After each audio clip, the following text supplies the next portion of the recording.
Students, very good morning to all of you. Namaste, Assalamu alaikum, Sat Sri Akal. Myself Suresh Kumar, and today we are going to do second chapter of class 10th mathematics, and the name of the chapter is polynomials.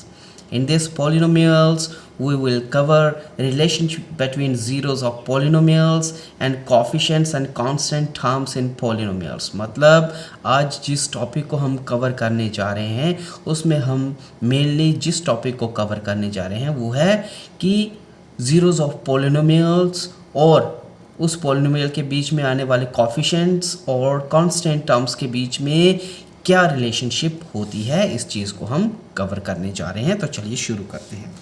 शुरुआत मैं करूँगा सबसे पहले from the linear polynomial in one variable. Linear polynomial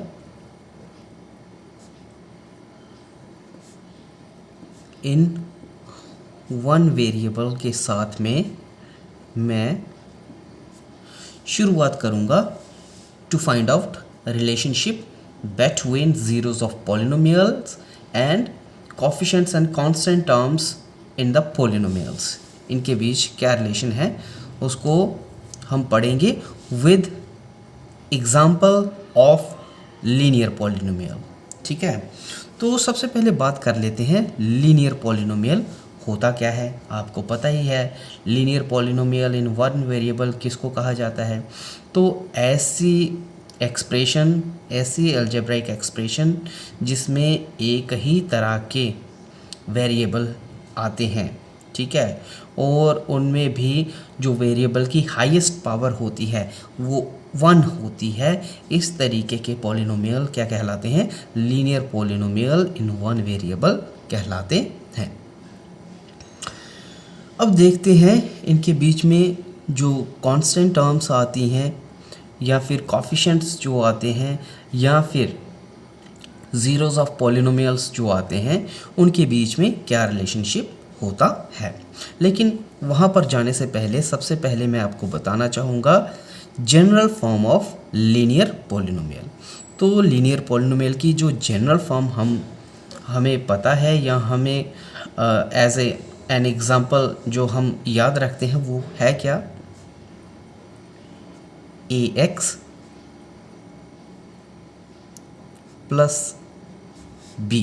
ठीक है, ये क्या है? ये जनरल फॉर्म है लीनियर पॉलिनोमियल की। ठीक है, इसी जनरल फॉर्म को अगर मैं नंबर के साथ में, वेरिएबल के साथ में या कोएफिशिएंट्स के साथ में लिखूं तो यही जनरल फॉर्म क्या बन जाएगी?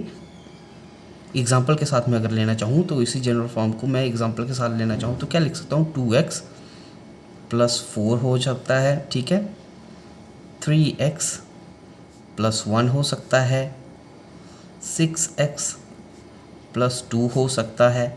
ठीक है, ये क्या है? जनरल फॉर्म है किसकी?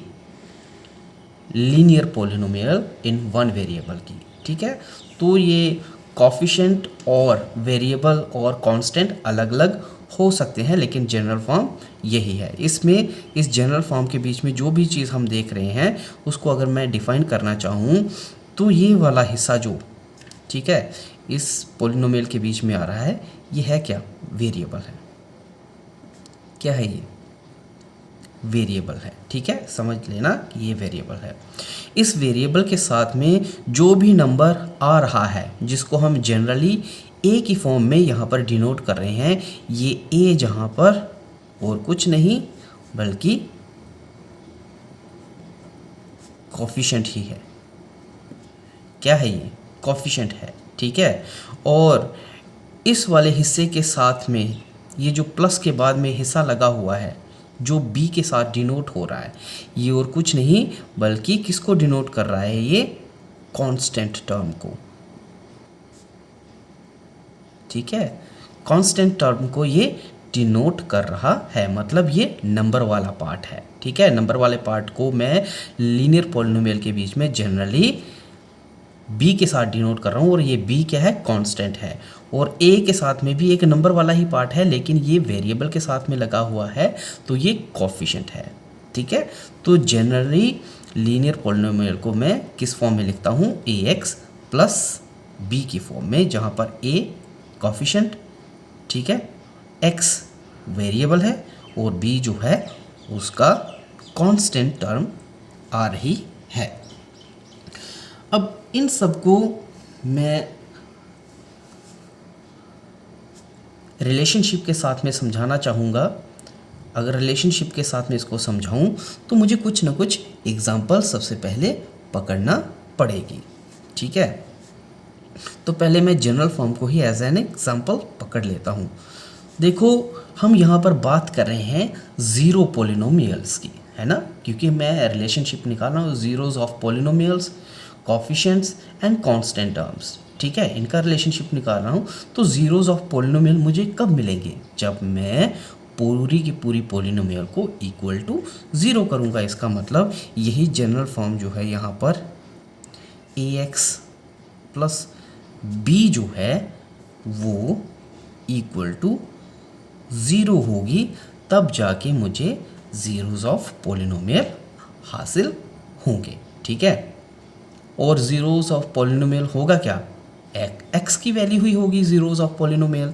तो यहाँ पर मैं अगर देखूँ और आगे बढ़ूँ तो यहाँ पर एक्स की वैल्यू मतलब ज़ीरो ऑफ पोलिनोमियल जो होगा वो किसके बराबर हो जाएगा? यहाँ पर देख लो, ये प्लस का बी है, इस साइड में जाएगा तो माइनस का बी हो जाएगा, ठीक है। उसके बाद ये ए जो था यहाँ पर एज न्यूमरेटर लगा हुआ है, ठीक है, मल्टीप्लाई हो रहा है यहाँ एक्स के साथ में, तो ये यहाँ पर क्या है? न्यूमरेटर है। जब इक्वल टू के साइड में जाएगा तो ये डिनोमिनेटर बनेगा, ठीक है, ये तो आपको पता है ही, ठीक है, डिनोमिनेटर बनेगा।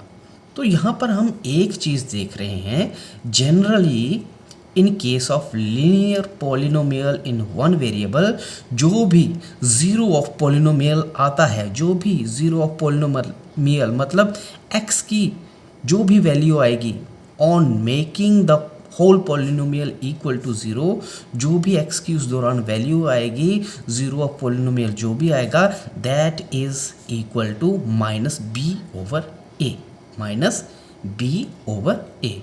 और माइनस बी ओवर ए मैंने पहले बताया था, b यहाँ पर क्या थी? b यहाँ पर तो कांस्टेंट टर्म थी, ठीक है, क्या चीज़? कांस्टेंट टर्म थी b यहाँ पर, या सिंपली कांस्टेंट कह लो।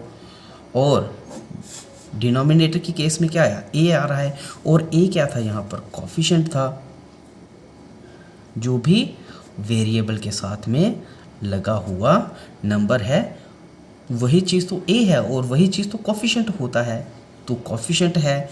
और क्योंकि यहाँ पर वेरिएबल मतलब ये जो कांस्टेंट है, ठीक है, जो कि b की फॉर्म में है, ठीक है, जो कांस्टेंट टर्म आ रही है जो कि b की फॉर्म में, उसके साथ में माइनस का साइन भी लगा है,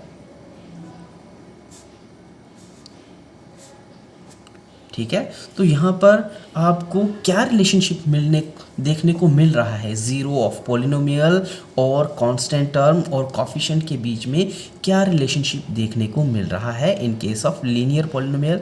तो हमको जो रिलेशनशिप यहाँ पर देखने को मिल रहा है वो ये है कि यहाँ पर जो x है, जो ज़ीरो ऑफ पॉलिनोमियल है, वो हमेशा इक्वल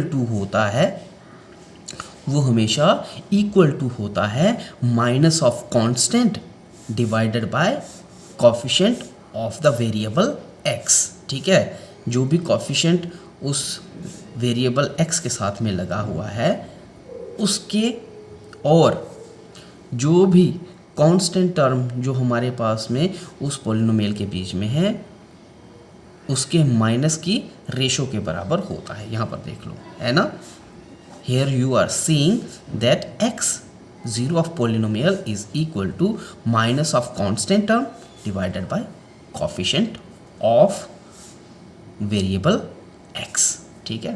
तो ये इनका रिलेशनशिप है, ठीक है, समझ में आया?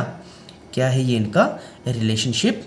यहाँ पर है रिलेशनशिप का मतलब एक दूसरे के साथ में रिश्ता, एक दूसरे के ऊपर कैसे डिपेंडेंट है, तो ये इनका रिश्ता है। और यहाँ से अगर मैं देखूँ, अगर मुझे माइनस कांस्टेंट टर्म निकालनी है, ठीक है, मुझे अगर कांस्टेंट टर्म को निकालना है तो मैं क्या कर सकता हूँ, x इंटू कॉफिशेंट कर सकता हूँ।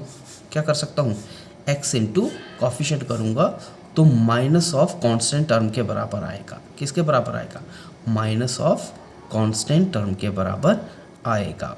और अगर मुझे कॉफिशेंट को निकालना है तो मुझे क्या करना पड़ेगा, माइनस ऑफ b के नीचे x को लेके आना पड़ेगा। तो इस तरीके से आप एक दूसरे के साथ में रिलेशनशिप बिठा सकते हो। और जो मेन रिलेशनशिप यहाँ पर, जो बेसिक रिलेशनशिप यहाँ पर आपको नज़र आ रहा है वो यही है कि यहाँ पर x जो है यानी कि ज़ीरो ऑफ पॉलिनोमियल जो है वो हमेशा इक्वल टू होता है minus of constant term divided by coefficient of variable x। तो ये इसका रिलेशनशिप है। अब इसी को मैं एग्जाम्पल के साथ में अगर करूं तो देखो, अब नंबर के साथ में, ये तो किसके साथ में किया था मैंने, ये तो मैंने जनरल फॉर्म को लेकर के किया था। अब क्या ये ऐसा होता है कि नहीं होता है, चेक कर लेते हैं। मान लेते हैं मेरे पास कोई पोलिनोमियल है px जो कि इक्वल टू है 2x प्लस 4 के बराबर। किसके बराबर, 2x प्लस 4 के बराबर है। आपको कहा जाता है इस px का ज़ीरो ऑफ पोलिनोमियल निकालना है। क्या निकालना है, ज़ीरो ऑफ पोलिनोमियल निकालना है। जब ज़ीरो ऑफ पोलिनोमियल निकालोगे आप इस px का तो ये px इक्वल टू ज़ीरो होगी कि नहीं, वो आपको पता है। px equal to 2x plus 4 equal to 0 होगी, ठीक है। और यहाँ से हमारे पास x की वैल्यू क्या निकल के आती है, 4 इधर प्लस का है, इधर आके माइनस का 4 हो जाएगा। यहाँ पर 2 मल्टीप्लाई है, इधर आके डिवाइड हो जाएगा और 2 1 2, 2 2 4, यानी कि यहाँ पर x इक्वल टू -2 आ रहा है, ठीक है। ये x क्या है, ये x की वैल्यू -2 जो है ये इस px का ज़ीरो ऑफ पॉलिनोमियल है। मतलब इस पॉलिनोमियल px जो कि 2x प्लस 4 है, उस 2x प्लस 4 का ये -2 जो है ज़ीरो ऑफ पॉलिनोमियल आ रहा है। मतलब इस पॉलिनोमियल को ज़ीरो बनाने के लिए x की वो वैल्यू जो इस पूरे पॉलिनोमियल को ज़ीरो बना देती है वो हमारे पास में आ रही है, ठीक है। ये तो आपको यहाँ से नज़र आ ही रहा है। अब इसको मैं उस जनरल फॉर्म की तरह अगर मैं देखूं तो देखो क्या ये सेट बैठता है कि नहीं। देखो यहाँ पर ज़ीरो ऑफ पॉलिनोमियल हमारे पास में आ गया -2, और यहाँ पर हमने देखा था कि ज़ीरो ऑफ पॉलिनोमियल जो होता है minus of constant term divided by coefficient term के बराबर होता है। तो क्या ये भी इसके बराबर है, चेक कर लो। तो -2 देखो equal to minus of constant term, इसके बीच में कांस्टेंट टर्म कौन सी है, इस px के बीच में 4, इस 4 का माइनस, ठीक है, कर लिया। उसके बाद divided by coefficient, coefficient term कौन सी है, वेरिएबल के साथ में लगा हुआ नंबर 2, कर लिया 2, ठीक है, हो गया 2। तो देखो यहाँ पर 2 1 2 और 2 2 4 और ये माइनस का 2, ठीक है, किसका आएगा ये माइनस का 2। तो देखो left hand side equal to right hand side, -2 equal to -2, ठीक है। इसका मतलब ये जो हमारे पास इसका रिलेशनशिप आ रहा है वो सही है। तो लीनियर पॉलिनोमियल के केस में यही इनका रिलेशनशिप होता है, किसका, ज़ीरो ऑफ पॉलिनोमियल का और कांस्टेंट टर्म और कोफिशिएंट टर्म का यही रिलेशनशिप होता है, ठीक है। ये बात तो आपको समझ में आई होगी। अब कभी कभार आपको कहा जाता है कि भाई आपको एक लीनियर पॉलिनोमियल दे के रखी हुई है, ax प्लस b दे के रखा हुआ है। आपसे कहा जाता है कि इस लीनियर पॉलिनोमियल का जो ज़ीरो ऑफ पॉलिनोमियल है वो आपको कितना दे के रखा हुआ है, 4 दे के रखा हुआ है। ज़ीरो ऑफ पॉलिनोमियल कितना दे के रखा हुआ है, 4 दे के रखा हुआ है, ठीक है। 4 दे के रखा हुआ है। उसके बाद इनमें से एक टर्म आपको दे के रखी हुई है, ठीक है। ए दे के रखी हुई है या बी दे के रखी हुई है। मान लेते हैं ए आपको दे के रखी हुई है 2, ठीक है। ए आपको दे के रखी हुई है 2। आपसे कहा जाता है कि बताओ भाई ये पोलिनोमियल जिसमें ज़ीरो ऑफ पोलिनोमियल 4 है और coefficient of variable x is 2, ठीक है। Coefficient of variable x is 2। बताओ भाई इस पोलिनोमियल का कांस्टेंट टर्म जो है वो किसके बराबर होगा और वो पोलिनोमियल क्या बनेगी, उसकी जनरल फॉर्म जो होगी या जो उसकी वैल्यूज़ पुट करने के बाद में जो पोलिनोमियल बनेगी वो किस तरीके की दिखेगी। तो आप कैसे निकालोगे। हमें यहाँ पर क्या दे के रखा है 4 इज़ क्या है ये ज़ीरो ऑफ पोलिनोमियल दे के रखा है, ये ज़ीरो ऑफ पोलिनोमियल है, ठीक है। उसके बाद 2 क्या दे के रखा है 2 इज़ कोफिशिएंट दे के रखा हुआ है।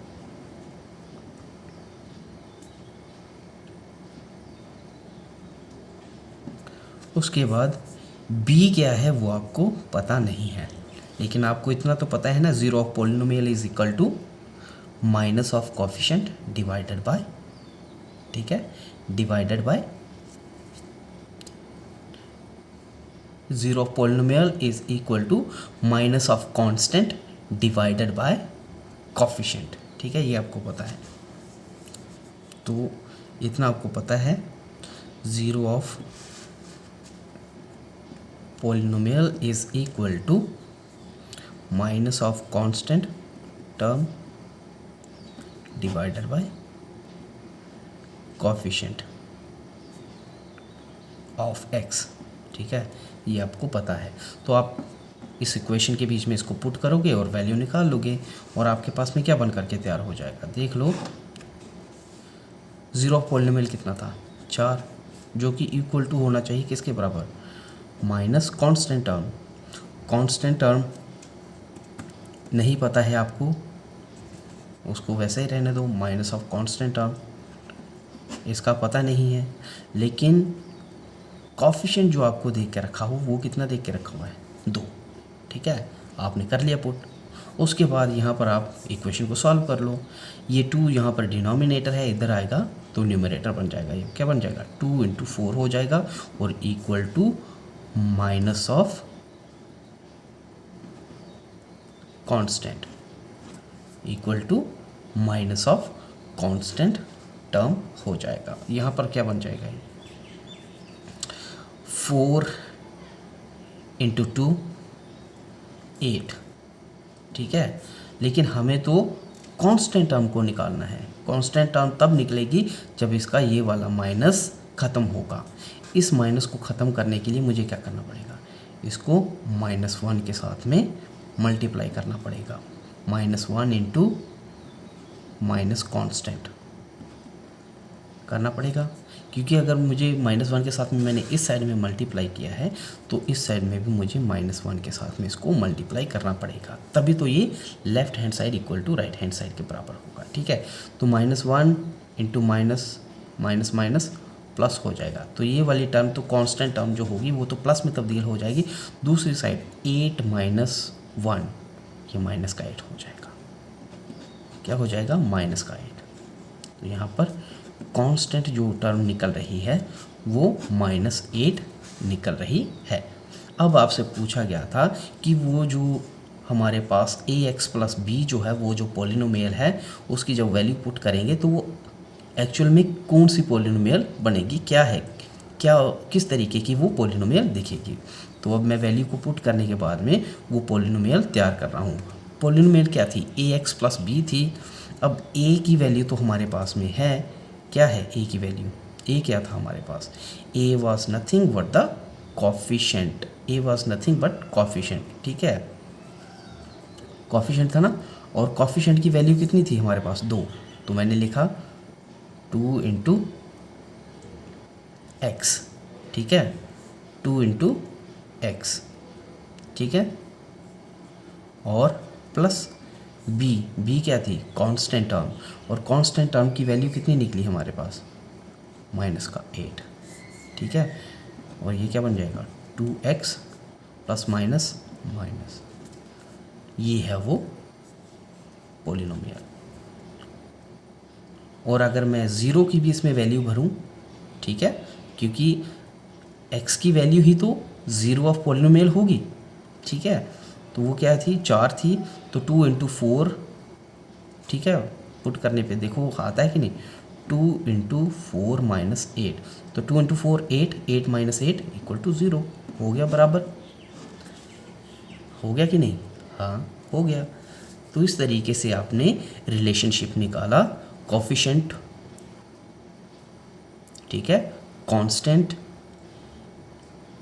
और साथ ही साथ ज़ीरो ऑफ पॉलिनोमियल के बीच में।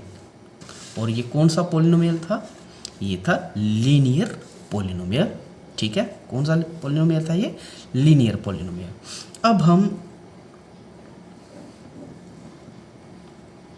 जो रिलेशनशिप निकालने की कोशिश करेंगे वो निकालेंगे क्वाड्रेटिक पॉलिनोमियल के केस में, ठीक है। क्वाड्रेटिक पॉलिनोमियल जो होती है वहाँ पर जो कोफिशिएंट होता है, जो कांस्टेंट होता है और जो ज़ीरो ऑफ पॉलिनोमियल्स होते हैं उनके बीच में क्या रिलेशनशिप होता है वो आपको पता करना है। तो देखो, जिस तरीके से मैंने लीनियर पॉलिनोमियल की जनरल फॉर्म लिखी थी वैसे ही क्वाड्रेटिक पॉलिनोमियल्स की भी जनरल फॉर्म होती है। सबसे पहले बात कर लेता हूँ quadratic polynomial in one variable होते क्या हैं। तो quadratic polynomial in one variable ऐसे पॉलिनोमियल होते हैं जिसमें एक ही तरह का वेरिएबल होता है और साथ ही साथ जो हाईएस्ट पावर ऑफ पॉलिनोमियल होती है, यानी कि डिग्री ऑफ पॉलिनोमियल जो होती है वो 2 होती है। ऐसे पॉलिनोमियल्स क्या कहलाते हैं, क्वाड्रेटिक पॉलिनोमियल कहलाते हैं, ठीक है। फॉर एग्ज़ाम्पल हमारे पास 2x² माइनस 8x प्लस 6, ये क्या है, क्वाड्रेटिक पॉलिनोमियल है, ठीक है। क्योंकि इसमें x एक ही तरह का वेरिएबल है तो ये वन वेरिएबल क्वाड्रेटिक पॉलिनोमियल है, ठीक है। और दूसरी बात, इस क्वाड्रेटिक पॉलिनोमियल की हाईएस्ट पावर जो है ऑफ वेरिएबल 2 है, तो ये सेकेंड डिग्री ऑफ पॉलिनोमियल है, सेकेंड डिग्री पॉलिनोमियल है, तो उसी को हम क्वाड्रेटिक पॉलिनोमियल कहते हैं। जनरल फॉर्म इसकी अगर मैं लिखना चाहूँ तो मैं इस जनरल फॉर्म को, क्वाड्रेटिक पॉलिनोमियल की general form, quadratic polynomial general form जो होगी वो क्या होगी, मैं इसको लिख सकता हूँ ax² प्लस, ठीक है, bx, ठीक है, और प्लस c, ये इसकी जनरल फॉर्म है। क्या है ये, इसकी जनरल फॉर्म है। यहाँ पर c जो है ये कांस्टेंट टर्म है, ठीक है। जैसे यहाँ पर ये 6 है ना, सिर्फ नंबर फॉर्म है तो ये 6 नंबर फॉर्म को ही शो कर रहा है ये c, तो c यहाँ पर कांस्टेंट टर्म होगी। क्या है ये, कांस्टेंट टर्म, ठीक है, कांस्टेंट। b क्या है यहाँ पर, b यहाँ पर कोफिशिएंट ऑफ x है। क्या है यहाँ पर, कोफिशिएंट ऑफ x है। और a भी यहाँ पर कोफिशिएंट है ही है, लेकिन ये किसका कोफिशिएंट है, coefficient of x², coefficient of x², ठीक है, ये x² का कोफिशिएंट है। तो ये किसकी है, ये क्वाड्रेटिक पॉलिनोमियल की जनरल फॉर्म है। और क्या है, ax² plus bx plus c, ठीक है, ये जनरल फॉर्म है। अब इसके ज़ीरोज़ ऑफ पॉलिनोमियल की मैं अगर बात करता हूँ, क्या करूँ, ज़ीरोज़ ऑफ पॉलिनोमियल की बात करता हूँ। तो ज़ीरोज़ ऑफ पॉलिनोमियल अगर मैं करने की कोशिश निकालने की कोशिश करूँगा, इसका मतलब मुझे इस पॉलिनोमियल को ही सबसे पहले ज़ीरो पॉलिनोमियल बनाना पड़ेगा। और वो तब बनती है जब ये पूरी की पूरी पॉलिनोमियल इक्वल टू ज़ीरो होगी, ठीक है। मान लेते हैं ये हमारे पास px है, px क्या, px कौन सी है, px equal to 2x² minus 8x और प्लस 6 जो है एक px है। आपको कहा जाता है इस px का ज़ीरोज़ ऑफ पॉलिनोमियल निकालना है। तो ज़ीरोज़ ऑफ पॉलिनोमियल अगर आप इस px का निकालना चाहते हो तो आपको इस पॉलिनोमियल को, इस px को इक्वल टू 0 करना पड़ेगा। किसके बराबर करना पड़ेगा? इक्वल टू 0 करना पड़ेगा, तभी आप ज़ीरोज़ ऑफ पॉलिनोमियल निकाल सकते हो। ठीक है, ये तो आपको पता ही है। तो मैंने इसको इक्वल टू 0 कर दिया। क्या कर दिया? इक्वल टू 0 कर दिया। अब यहाँ पर इस चीज़ को देखो, ये क्या है? क्वाड्रेटिक पॉलिनोमियल है और आपको पता होना चाहिए कि क्वाड्रेटिक पॉलिनोमियल जो होते हैं उसके फैक्टर्स कैसे बनाए जाते हैं। क्योंकि जब आपको ज़ीरोज़ ऑफ पॉलिनोमियल निकालना है तो आपको सबसे पहले इस क्वाड्रेटिक पॉलिनोमियल के फैक्टर्स बनाना पड़ेंगे और उन फैक्टर्स को ही इक्वल टू 0 करना पड़ेगा। ठीक है, तो देखो समझा देता हूँ आपको किस तरीके से इस पॉलिनोमियल, इस क्वाड्रेटिक पॉलिनोमियल के फैक्टर्स बनाए जाते हैं। बड़ा आसान तरीका है और वो तरीका है क्या? स्प्लिटिंग ऑफ, ठीक है, मिड टर्म। मिड टर्म कौन सी होती है? पहले वो समझ लो। ये हमारे पास क्वाड्रेटिक पॉलिनोमियल है। अगर मैं इसको पॉलिनोमियल कहता हूँ तो आपको पता ही है पॉलिनोमियल के बीच में रेज टू पावर जो लगी होती है, उस रेज टू पावर के हिसाब से ही टर्म्स जो होती हैं वो अरेंज हुई होती हैं। हाईएस्ट पावर वाली पहले, उसके बाद उससे कम वाली और उसके बाद उससे कम, और सबसे लास्ट में होती है कांस्टेंट टर्म। ठीक है, तो क्योंकि इसके बीच में हाईएस्ट पावर 2 ही है तो सबसे पहले यही आया, उसके बाद हाईएस्ट पावर जो 1 आ रही है, ठीक है, 2 के बाद में 1 वाली आई और 1 के बाद में सीधा कांस्टेंट टर्म। तो ये अरेंज्ड है पहले ही। अरेंज्ड के बीच में, ठीक है, ये टर्म्स अरेंज हो चुकी हैं। इस अरेंज टर्म्स के बीच में जो भी बीच में टर्म आ रही है उसी को हम मिड टर्म कहते हैं। क्या कहते हैं इसको? Mid term. ठीक है, मिड टर्म है ये है एक्सट्रीम लेफ्ट और ये वाली एक्सट्रीम राइट टर्म। ठीक है, क्या है? एक्सट्रीम लेफ्ट और एक्सट्रीम राइट टर्म। तो जब हमको क्वाड्रेटिक पॉलिनोमियल का फैक्टर्स बनाने होते हैं, सबसे पहले आपको मिड टर्म को ही देखना होता है और उस मिड टर्म को स्प्लिट करना होता है। ठीक है, आप पहले ये समझ लो।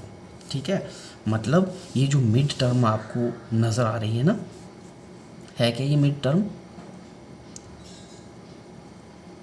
-8x। क्या है ये मिड टर्म? -8x है। ठीक है, तो ये जो मिड टर्म होती है इसको स्प्लिट करना पड़ता है। स्प्लिट देखो कैसे किया जाता है। आपको इस तरीके से, ठीक है, रेक्टेंगल बनाना है जिसके कॉर्नर कुछ इस तरीके से खड़े हों। ठीक है, सबसे नीचे वाले में इस मिड टर्म को लिखना है। ठीक है, लिखने के बाद में क्या करना है? इस वाली साइड और इस साइड, इस वाली साइड में, ठीक है, दो ऐसी टर्म्स को ढूंढना होता है। ठीक है, इस वाली साइड और इस वाली साइड में दो ऐसी टर्म्स को ढूंढना होता है, दो ऐसे नंबरों को ढूंढना होता है जिनको अगर आप जमा करते हो तो मिड टर्म के बराबर आए, और अगर उनको प्रोडक्ट करते हो, क्या करते हो? प्रोडक्ट। ये क्या है? जमा करने पे, इन दो टर्म्स को जमा करने पे मिड टर्म के बराबर आना चाहिए और इन्हीं दो टर्म्स को प्रोडक्ट करने पे, मल्टीप्लाई करने पे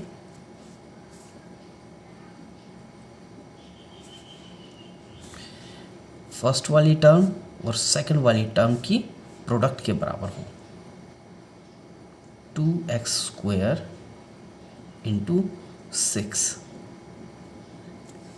इसकी इन दो नंबरों की प्रोडक्ट के बराबर आए। ठीक है, समझ में आ रहा कुछ? मतलब आपको मिड टर्म को कुछ इस तरीके से स्प्लिट करना होता है, दो ऐसे नंबर ढूंढ के कि जिनको अगर आप जमा करो तो मिड वाली टर्म के बराबर आना चाहिए, और अगर उन्हीं दो टर्म को मल्टीप्लाई करो तो साइड वाली जो टर्म्स हैं उनकी प्रोडक्ट के बराबर जो है नंबर आना चाहिए। ठीक है, ये आपको ढूंढना पड़ता है। तो ये होता है आपके लगातार प्रैक्टिस जब आप करते हो तब आपको ये चीज़ आ जाती है। जैसे मैं यहाँ पर इसकी स्प्लिटिंग करने जा रहा हूँ क्योंकि मुझे ज़ीरोज़ ऑफ पॉलिनोमियल निकालने हैं, उससे पहले मुझे इस क्वाड्रेटिक पॉलिनोमियल को फैक्टर की फॉर्म में तब्दील करना है। तो मैं फैक्टर की फॉर्म में तब्दील कर रहा हूँ यही मेथड अपना करके, बाय स्प्लिटिंग मिड टर्म। ठीक है, तो मैंने क्या किया,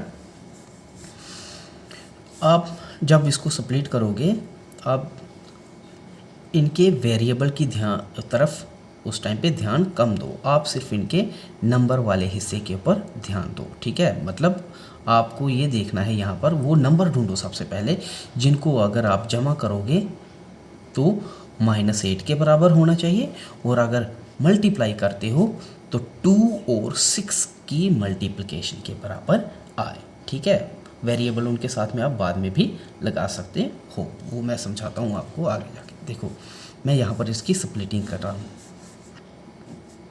और वो नंबर ढूंढने की कोशिश कर रहा हूँ। मुझे पता है जमा करके, ठीक है, दो ऐसे नंबर, एक ये और एक ये, दो ऐसे नंबर जिनको अगर मैं जमा करता हूँ तो -8 के बराबर, और इन्हीं दो नंबरों को अगर मैं मल्टीप्लाई करता हूँ तो -2 इंटू प्लस का 6 कितने हो जाते हैं, 12। कितने हो जाते हैं, 12। ठीक है, 12 के बराबर आना चाहिए। तो वो कौन कौन से नंबर हो सकते हैं, देखो 6 और 2, एक नंबर हो जाएगा 6। ठीक है, एक नंबर ढूंढ लिया आपने, एक नंबर तो हो गया 6 और दूसरा नंबर हो गया 2। ढूंढिए दो नंबर। अब देखो इस 6 और इस 2 को अगर मैं जमा करता हूँ तो 8 आते हैं। आते हैं कि नहीं, आते हैं। ठीक है, कितने आते हैं, 8 आते हैं। लेकिन यहाँ पर तो माइनस का 8 है।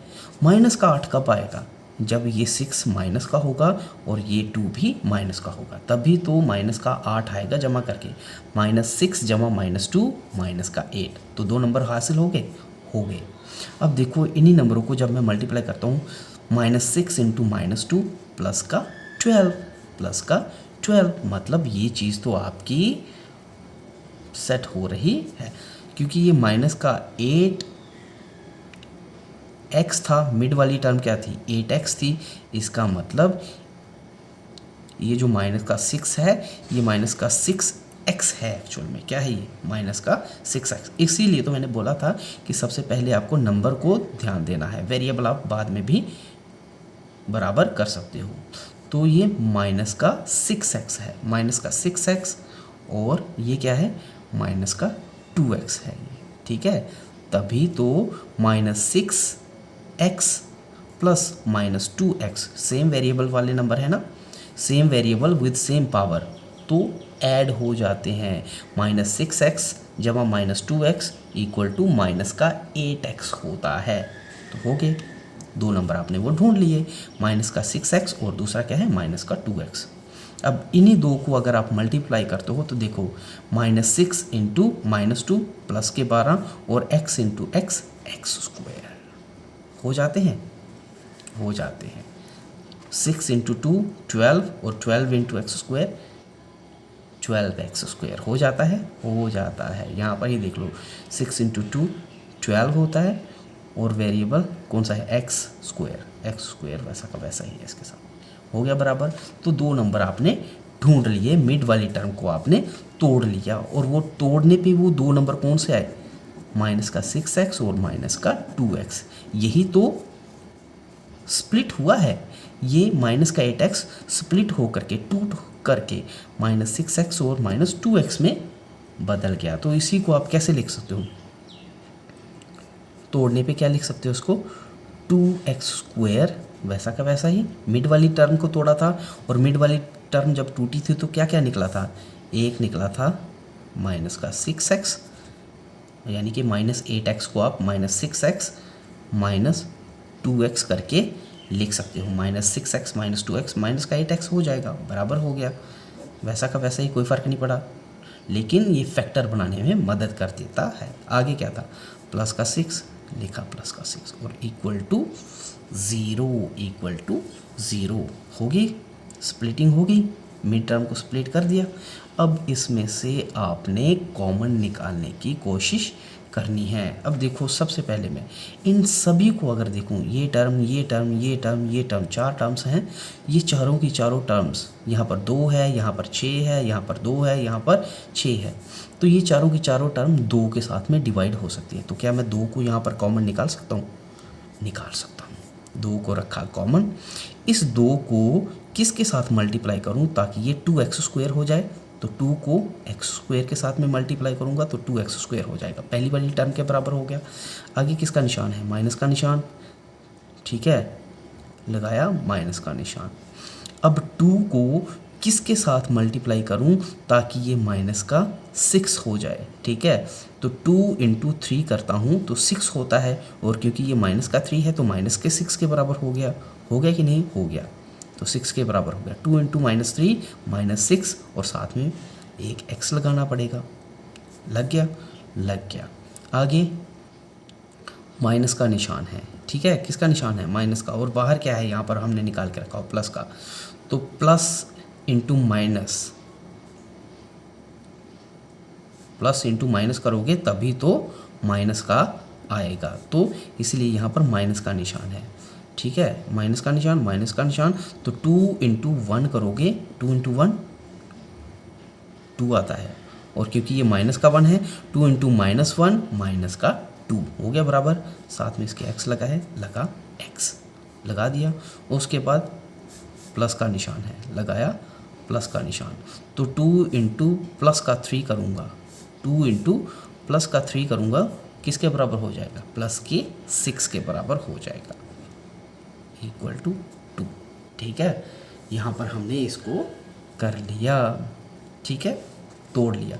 अब आगे जाके और भी कॉमन इसके बीच में निकल सकता है। क्या निकल सकता है? देखो 2 वैसा का वैसा ही, इस वाली ब्रैकेट के अंदर देखो, इस वाली टर्म के साथ में भी 3 है और इस वाली टर्म के साथ में भी 3 है। तो इन 2 टर्म में से मैं 3 को कॉमन निकाल सकता हूँ। और इसको देखो, ये x² है और ये माइनस का 1x है। इन दोनों के बीच में क्या कॉमन है? x। तो इन दोनों में से मैं x को कॉमन निकाल सकता हूँ। या आप नज़दीक लेके आ जाओ, अगर ऐसा नहीं है आप ऐसा कर लो, x² के पास में ये है ना x², इस x² के पास में इस वाले -x को लेके आ जाओ। भाई जगह चेंज करने से कोई फ़र्क थोड़ी ना पड़ेगा। आपने पढ़ा होगा 8th में, है ना, जिसको हम क्या कहते हैं, कम्यूटेटिविटी, जिसमें जगह चेंज करने से कोई फ़र्क नहीं पड़ता, वही चीज़ है यहाँ पर।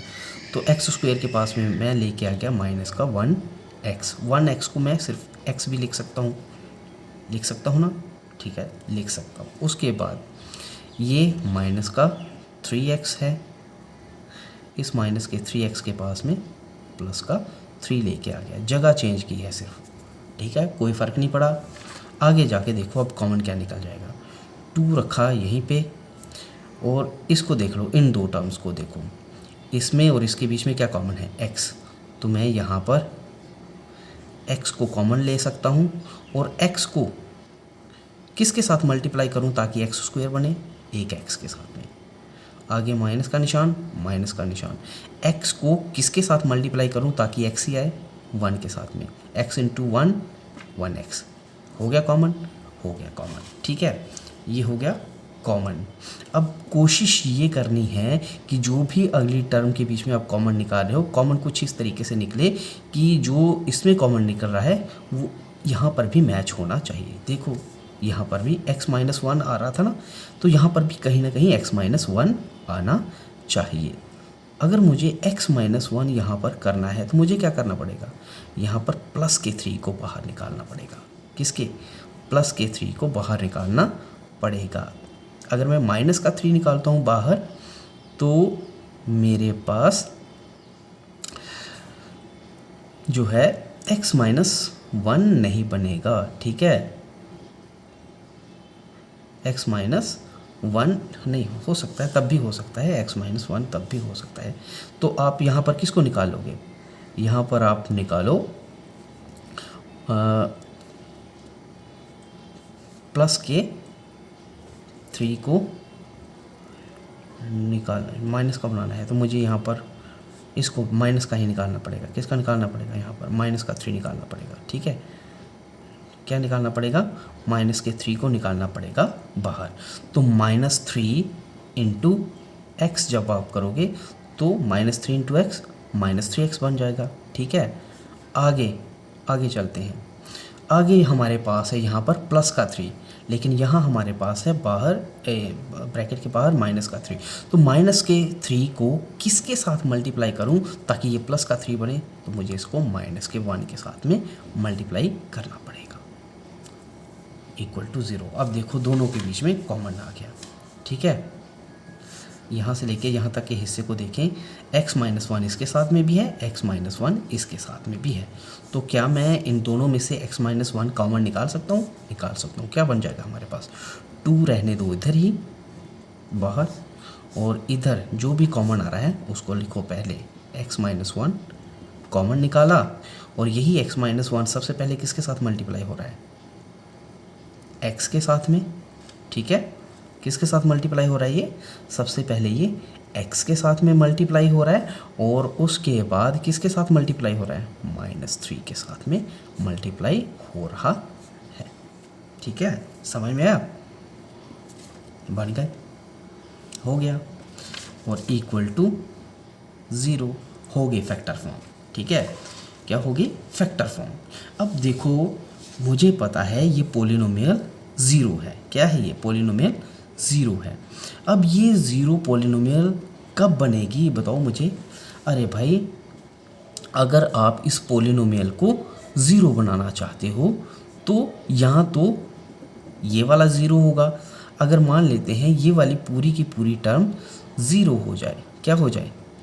ये वाली पूरी की पूरी टर्म 0 हो जाए, तो 0 इंटू x-1 0 हो जाएगा, क्योंकि 0 जिस भी नंबर के साथ में मल्टीप्लाई होता है वो उस पूरे के पूरे नंबर को ही 0 बना देता है। तो इस पूरी की पूरी टर्म को 0 होने के लिए क्या होना पड़ेगा? या तो ये वाली टर्म इसकी पूरी की ये वाली टर्म इसकी x-3 0 के बराबर होनी चाहिए, तब ये पूरी की पूरी 0 हो जाएगी, या फिर x-1 इक्वल टू 0 होना चाहिए, तब ये पूरा का पूरा पॉलिनोमियल 0 हो जाएगा। ठीक है, तो चलते हैं, 2 कंडीशन बनती है। व्हेन मान लेते हैं when x-3 is equal to 0, मान लेते हैं x-3 इक्वल टू 0 है। पहले ये वाली टर्म 0 करके देख लेते हैं। तो मान लेते हैं x-3 इक्वल टू 0 है। अगर x-3 इक्वल टू 0 है, यहाँ पर x की वैल्यू इक्वल टू 3 निकल आएगी, क्योंकि माइनस का 3 जब यहाँ आएगा तो ये प्लस का 3 बन जाएगा। तो पहला वाला 0 जो निकल रहा है इस क्वाड्रेटिक पोलिनोमियल के लिए, दैट इज़ 0 ऑफ पोलिनोमियल जो निकल रही है दैट इज़ 3। ठीक है, पहली x की वैल्यू जो निकल रही है जो इस पोलिनोमियल को 0 बनाएगी वो पहली वैल्यू 3 है। अगर आप इस पूरे के पूरे पोलिनोमियल के बीच में x की जगह 3 को भरोगे तो ये पूरा का पूरा पोलिनोमियल खुद ब खुद 0 हो जाएगा। कैसे? x की जगह 3 भर के देखो, 3 - 3 0, ये पूरी की पूरी टर्म 0 हो गई, और 0 इंटू x-1 0, और 0 इंटू 2 0 हो जाएगी, है ना? पूरा का पूरा 0 हो जाएगा। अब दूसरी कंडीशन क्या बनती है? ये हो गया पहला वाला 0। ठीक है, दूसरी कंडीशन बनती है when x-1 is equal to 0, जब x-1 इक्वल टू 0 है। जब x-1 0 होगा तो x इक्वल टू यहाँ से 1 निकल आएगा। ये हो गई दूसरी वाली वैल्यू, x की दूसरी वाली वैल्यू, मतलब ये सेकंड 0 ऑफ पोलिनोमियल है इस क्वाड्रेटिक पोलिनोमियल का। क्योंकि आपको मैंने बताया था कि क्वाड्रेटिक पोलिनोमियल के बीच में 2 ज़ीरोज़ ऑफ पोलिनोमियल निकलते हैं। ठीक है, क्योंकि क्वाड्रेटिक पोलिनोमियल जो है उसकी हाईएस्ट डिग्री ऑफ पोलिनोमियल जो है वो 2 है। तो जितनी डिग्री ऑफ पोलिनोमियल होता है उतने ही उसके ज़ीरोज़ ऑफ पोलिनोमियल भी निकलते हैं। तो क्वाड्रेटिक पोलिनोमियल के बीच में 2 as a degree of polynomial है, इसलिए इसके 2 ज़ीरोज़ ऑफ पोलिनोमियल निकल रहे हैं। x की 2 वैल्यूज़ निकल रही हैं जो पोलिनोमियल को 0 बनाएंगी। एक तो x की वैल्यू 3 है और दूसरी x की वैल्यू 1। अब देखो यहाँ पर अगर मैं x की जगह 1 भर के देखता हूँ तब क्या होता है? भर लो भाई, भरो। यहाँ पर 1 - 1 हो जाएगा। क्या हो जाएगा? x की जगह जब 1 भरोगे तो 1 - 1 0 हो जाएगा। ठीक है। और जब एक चीज़ यहाँ पर एक भी फैक्टर ज़ीरो हो गया तो 0 इंटू एक्स माइनस 3 ये भी ज़ीरो हो जाएगा, ये पूरा का पूरा ब्रैकेट वाला ज़ीरो हो जाएगा। और जब ये पूरा का पूरा ब्रैकेट वाला ज़ीरो हो जाएगा तो 0 इंटू 2 तब भी ज़ीरो रहेगा। तो यहाँ पर हमारे पास 2 ज़ीरोज़ ऑफ पॉलिनोमियल निकल रहे हैं, ठीक है। कितने ज़ीरोज़ ऑफ पॉलिनोमियल निकल रहे हैं? 2 ज़ीरोज़ ऑफ पॉलिनोमियल निकल रहे हैं। इन्हीं ज़ीरोज़ ऑफ पॉलिनोमियल को मैं अल्फ़ा बीटा की फॉर्म में डिनोट कर सकता हूँ, ठीक है। पहला ज़ीरो जो है उसको मैंने अल्फ़ा कहा, ठीक है। क्या कहा? अल्फ़ा। अल्फ़ा की कितनी वैल्यू आई? 1, ठीक है। दूसरा जो निकला ज़ीरो ऑफ पॉलिनोमियल उसको मैंने क्या कहा? बीटा कहा। और उसकी वैल्यू कितनी आ रही थी? यहाँ पर हमने देखा उसकी वैल्यू कितनी आ रही थी? 3। कितनी आ रही है? 3 आ रही है, ठीक है। तो यहाँ पर अल्फ़ा और बीटा यानी कि 2 ज़ीरोज़ ऑफ पॉलिनोमियल निकल गए। अब देखो, अगर मैं अल्फ़ा और बीटा को मल्टीप्लाई करता हूँ यानी कि मल्टीप्लिकेशन ऑफ ज़ीरो करता हूँ, अल्फ़ा इंटू बीटा करता हूँ, है क्या ये? Multiplication of zeros of polynomial, ठीक है। अल्फ़ा इंटू बीटा करता हूँ जो कि है क्या? Multiplication of zeros of polynomial है। ये किसके बराबर निकलता है, ठीक है। इनका क्या रिलेशन निकलता है? विद कोफिशिएंट्स एंड वेरिएबल, ठीक है। क्योंकि हम कोफिशिएंट और वेरिएबल के साथ में ज़ीरोज़ ऑफ पॉलिनोमियल का रिलेशन निकाल रहे हैं, वही रिलेशनशिप यहाँ पे निकालने की कोशिश करते हैं। मान लेते हैं मैं अल्फ़ा और बीटा को मल्टीप्लाई करता हूँ, ठीक है।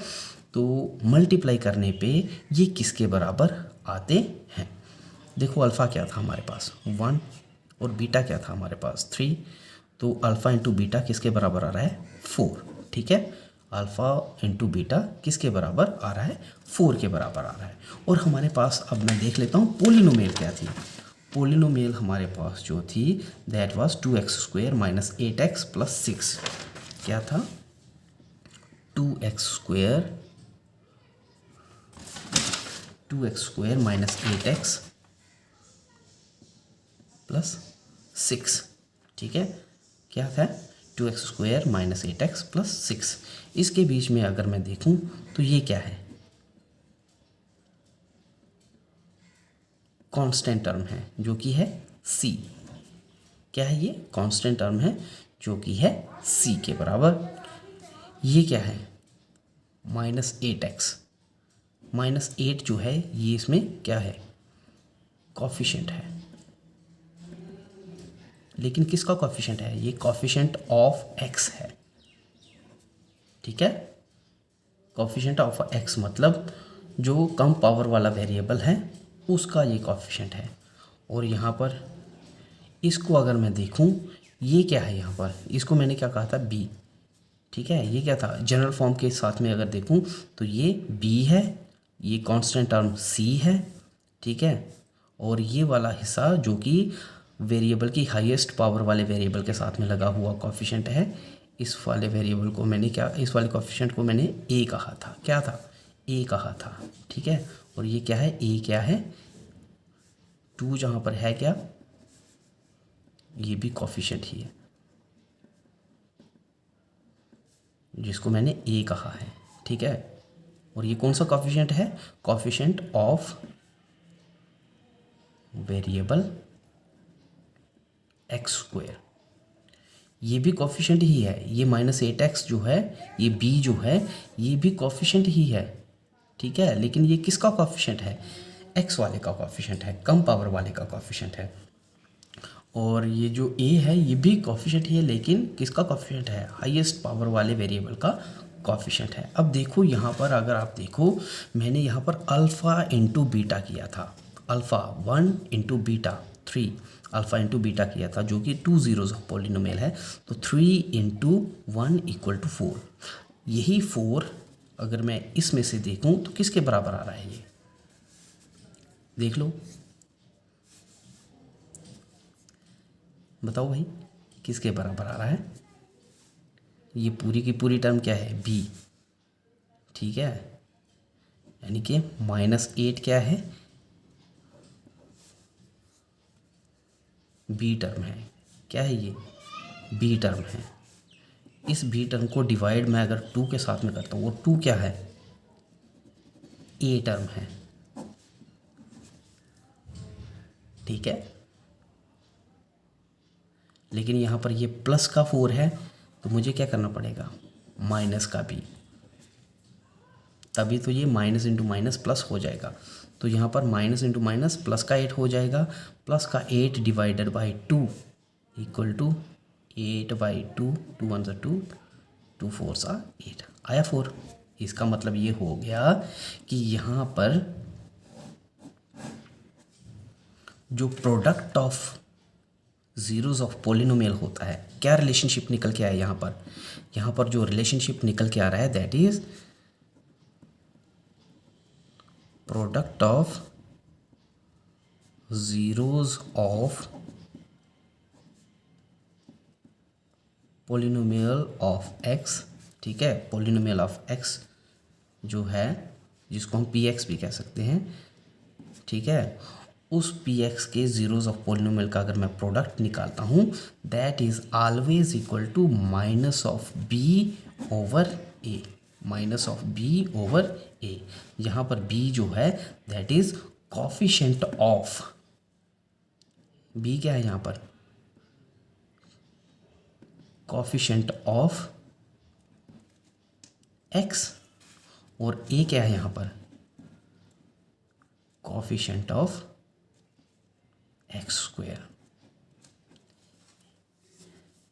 ये इनका क्या निकल के आ रहा है? रिलेशनशिप निकल रहा है। और रिलेशनशिप ये निकला कि product of zeros of polynomial of p x is always equal to minus of coefficient of x divided by coefficient of x square, ठीक है। ये इनका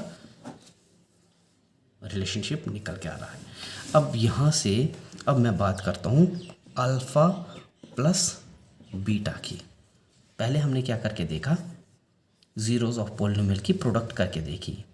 अब हम ज़ीरोज़ ऑफ पॉलिनोमियल की एडिशन करके देखेंगे, तब क्या रिलेशनशिप निकल के आता है। तो देखो अल्फ़ा क्या था हमारे पास? 1 प्लस बीटा क्या था हमारे पास? ठीक है, अल्फ़ा इंटू यहाँ पर ये क्या है? 1 इंटू 3 था, तो ये 3 है। क्या है ये 3 है। यहाँ पर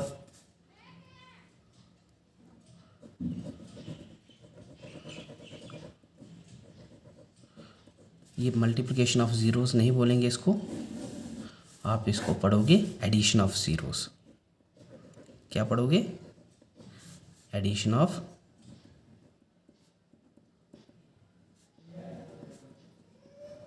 ज़ीरोज़ ऑफ पॉलिनोमियल पढ़ोगे, पॉलिनोमियल।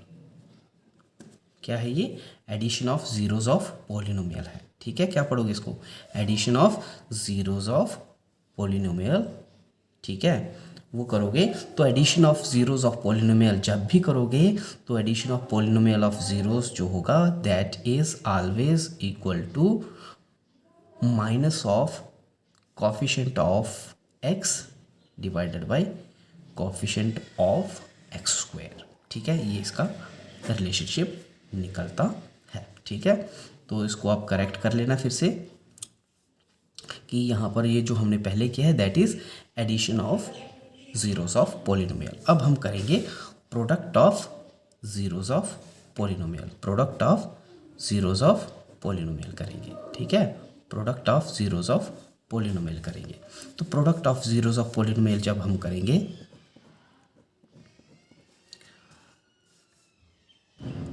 अल्फ़ा क्या था हमारे पास? 1 मल्टीप्लाइड बाय बीटा क्या है हमारे पास? 3। तो 1 इंटू 3 किसके बराबर होता है? 3 के बराबर, ठीक है। 1 इंटू 3 किसके बराबर होता है? अल्फ़ा इंटू बीटा किसके बराबर हो गया? 1 इंटू 3 के बराबर। तो 1 इंटू 3 इक्वल टू 3 होता है। अब पॉलिनोमियल के कोफिशिएंट्स और जो वेरिएबल हैं, ठीक है, कॉफिशेंट्स और जो कांस्टेंट टर्म्स हैं उनके साथ में इनका क्या रिलेशनशिप निकल रहा है उसको हम देखेंगे।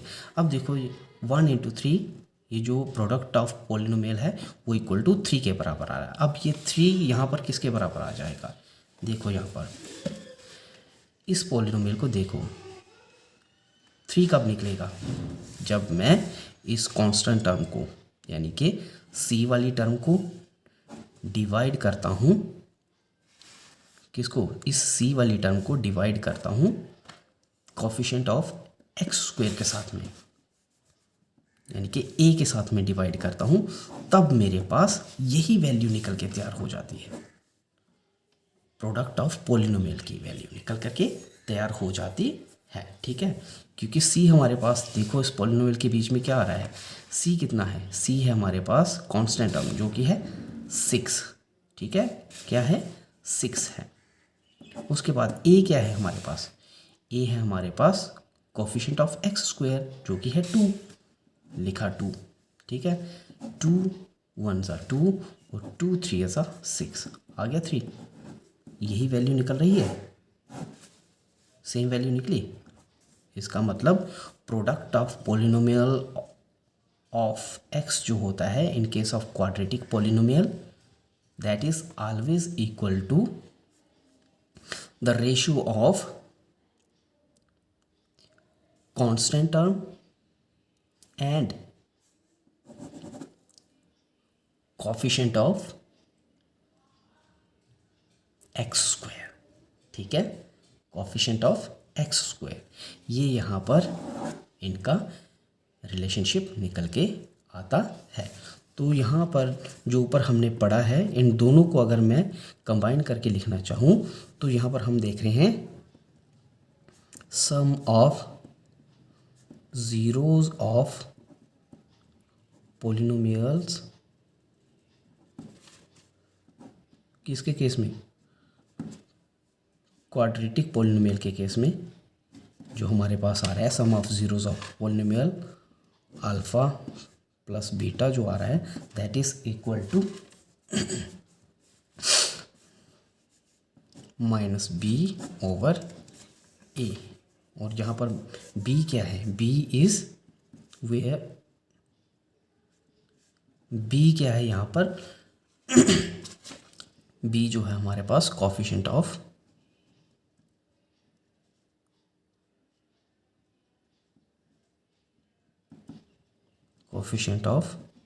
x है। ठीक है, where b is coefficient of x and a is coefficient of x square, ये इनका रिलेशनशिप है। ठीक है, ये है एडिशन के केस में। और मल्टीप्लिकेशन के केस में